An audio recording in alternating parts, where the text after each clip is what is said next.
What is going on, everybody, and welcome back to my channel, Movie Files. Elliot back again with my final recap, breakdown, and review of the series finale of HBO's We Own This City, Episode 6, Part 6, an episode in which we see what happens to Wayne and his crew involving their sentencing. We also going to have that discussion about Sean Suiter. We'll be discussing that and so much more in tonight's spoiler breakdown review. But before we get into the discussion, make sure you're checking me out on all my other social media accounts. If you're new to the channel and love early movie reviews, TV breakdowns, and live streams, will come and join the community today by subscribing and hitting that notification bell. And if you all enjoyed this breakdown, make sure you're giving it a thumbs up and also sharing it, but more importantly, sharing your thoughts on this season finale, this series as a whole. What worked, what didn't work? Let's have those discussions in the comments below. So before we get into my thoughts and the spoiler discussion of this finale, I want to take the time to thank every single one of you all who watched these reviews for the past 6 weeks.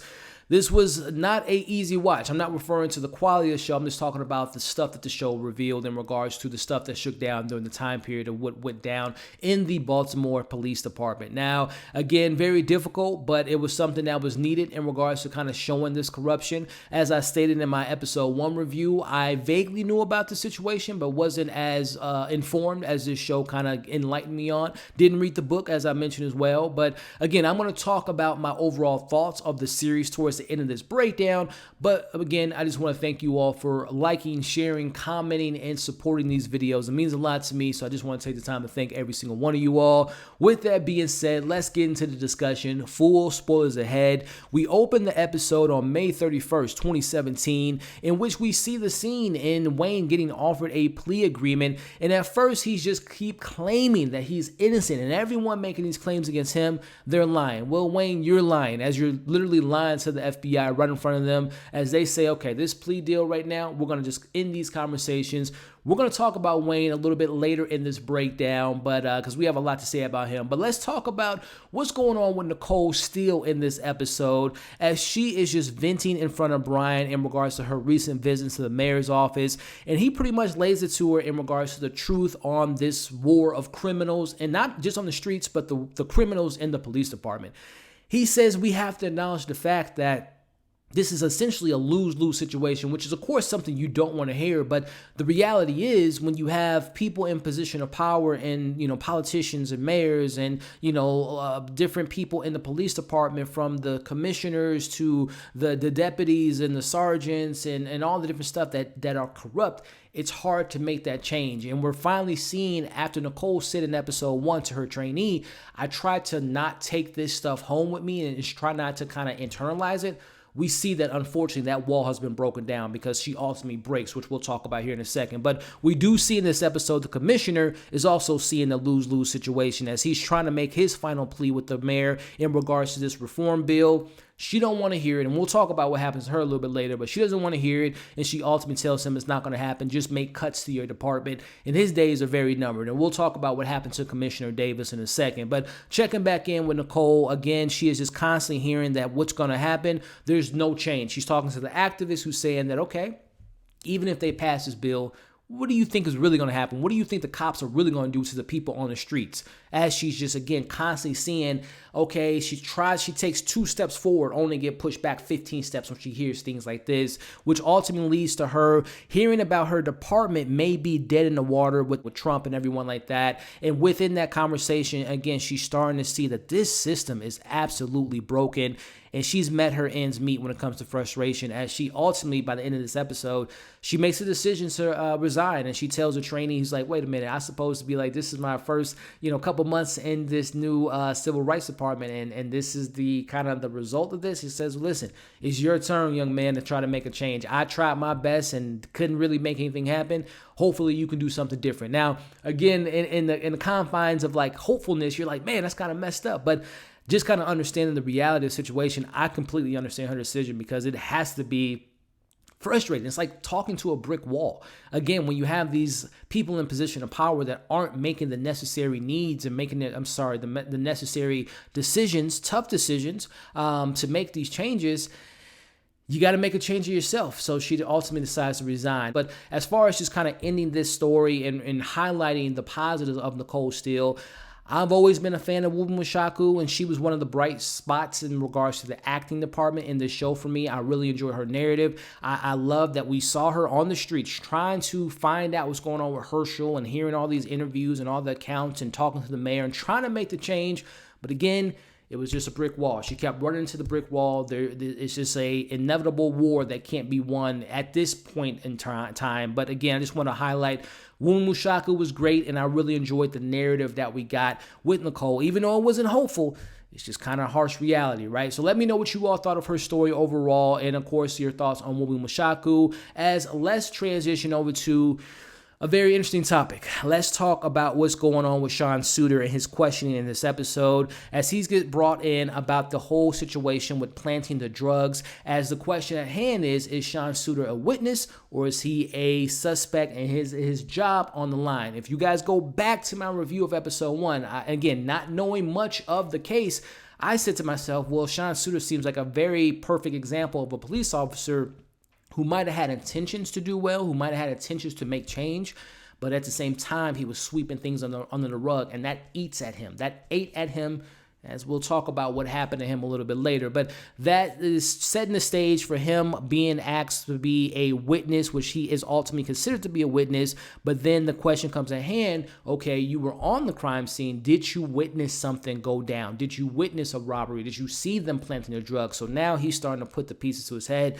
My family, my job, my reputation, my morality, me being a good person is now being questioned, which leads into the big kind of mystery of the real life situation as well as what this show is going to pose us here in this scene. Let's break it all down as we see that something is definitely off with Sean as he's ignoring the messages from his lawyer and he claims to have seen something in the alley.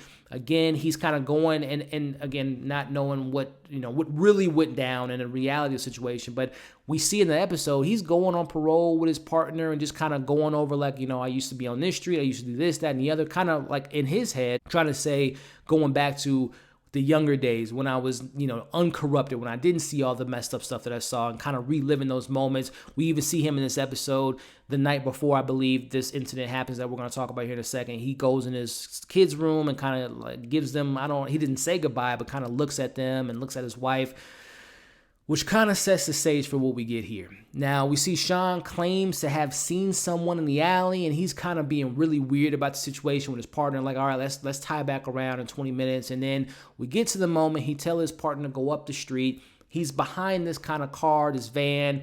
He's acting like he's seeing someone. He runs into the alley. Stop what you're doing. Police, freeze. And we hear, I think they said it was 3 to 4 shots, which ultimately we see his partner goes in the alley. Sean's shot in the head, and ultimately he dies. Now, I know a lot of you all mentioned in the comments that Elliot, wait till you see what really happens to him.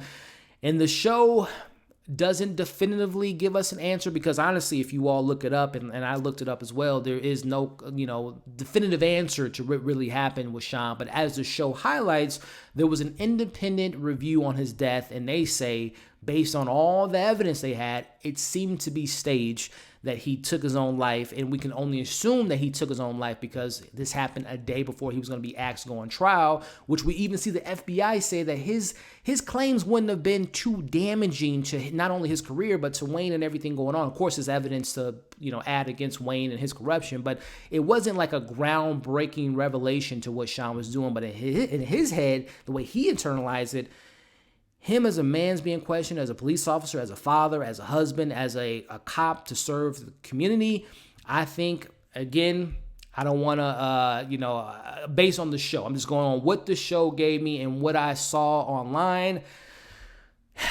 It looks like his conscience caught up to him, and he didn't want to face the truth of brushing the corruption and all the stuff that he saw under the rug, which, as the show highlights, I personally think, based on what I saw and what I'm learning about Sean Suiter, I think it's safe to say that it was staged. Now, again, I don't mean to offend, people that think the opposite. Of course, his family who lost a husband, a father, a son, a best friend, and all that stuff. But based on what I saw, it looked like it was a staged situation. That's just my opinion. Let me know how you all feel about it. Again, the other side of the coin is it was a hit. Someone took him out. Wayne, someone in the police department, thought that it was maybe more damaging than what it appeared, and they had a hit out on him. But again, just on the accounts that I saw from the show and the stuff I'm looking up online, the conspiracies, I know there's a documentary on the situation, I think it was staged, but that's just my humble opinion. Let me know yours in the comments below. But let's talk about the man of the hour. We're talking about Wayne here. Cutting to October 2016, we see Wayne is just so blind to the truth as we see a scene in which he has this guy that he pulls over who tosses out his gun. And by all accounts, he was doing the bad thing. He threw away his weapon.